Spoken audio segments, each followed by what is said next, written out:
Rapat kabinet terbatas yang dipimpin Presiden Jokowi siang itu serentak menjadi heboh. Presiden Jokowi dan Kapolri Jenderal Polisi Listio Sigit Prabowo kaget saat mendengar laporan ini. Coba bayangkan, di tengah semrawutnya pemberantasan judi online, tiba-tiba saja Pak Beni berani bersuara menyampaikan nama bandar besar yang bermain di belakangnya.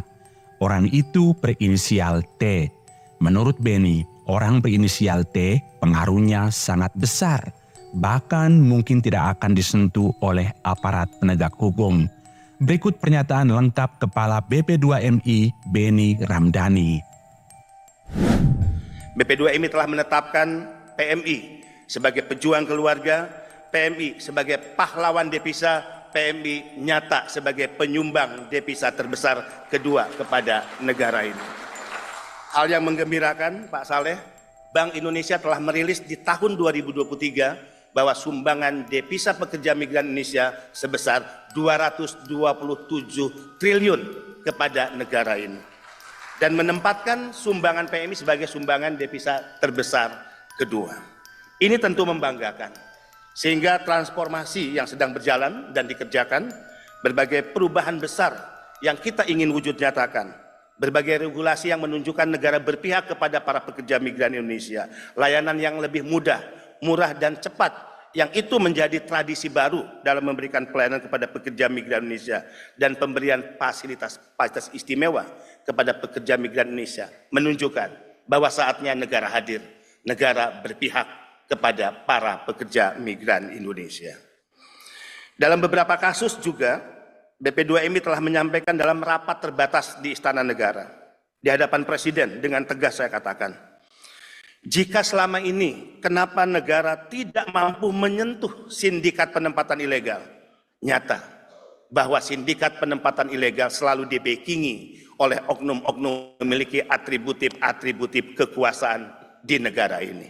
Di depan Presiden, di hadapan Panglima TNI, di hadapan Kapolri, Menteri dan lembaga, saya katakan, oknum-oknum itu berasal dari oknum TNI Polri, oknum-oknum kementerian lembaga, dan bahkan oknum di BP2MI terlibat dalam sindikat penempatan ilegal pekerja migran Indonesia.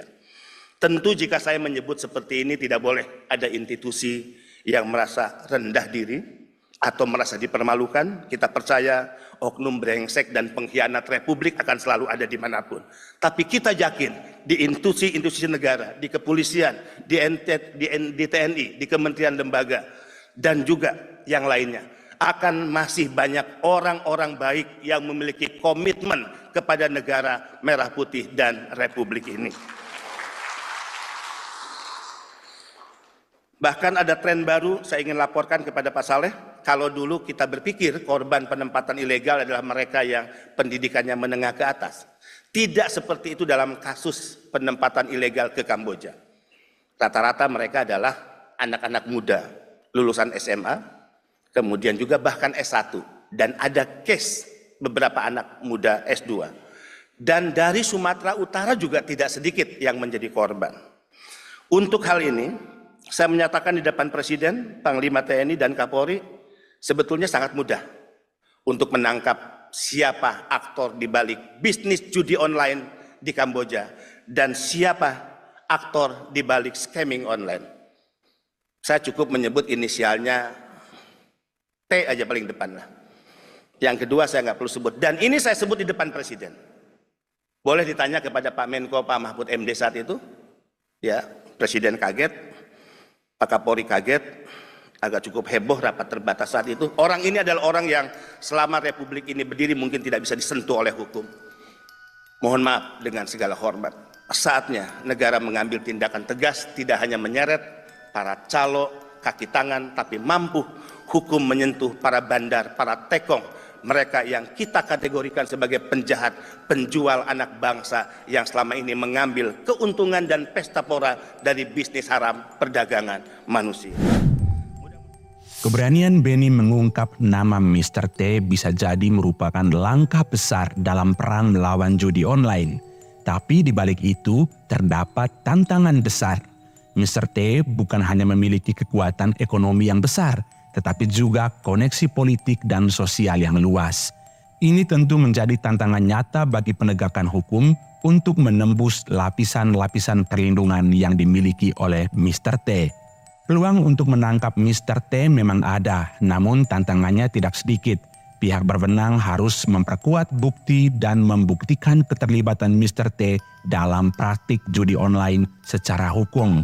Ini memerlukan kerjasama antar lembaga, baik dari dalam maupun luar negeri, serta penguatan kapasitas dan integritas aparat penegak hukum. Selain itu, penguatan jaringan intelijen dan penggunaan teknologi canggih menjadi kunci. Dengan teknologi, penyelidikan bisa lebih efektif dan efisien. Namun tantangan terbesarnya adalah bagaimana menjaga independensi dan integritas penegak hukum tanpa intervensi dari pihak-pihak yang mungkin saja terlibat.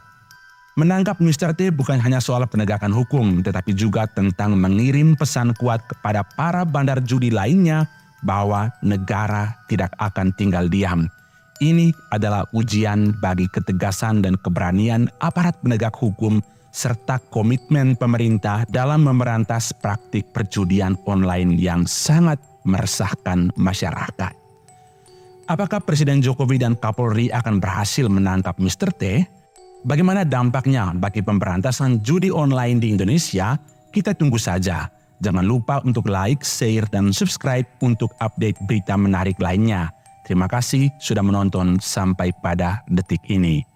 Jokowi izin Pak terkait dengan pernyataan dari Pak Beni BP2 MI yang menyatakan inisial T itu adalah bandar judi online yang tidak terjadi, dan beliau mengatakan juga bahwa Bapak sudah mengetahui itu Pak. Gimana responnya Pak?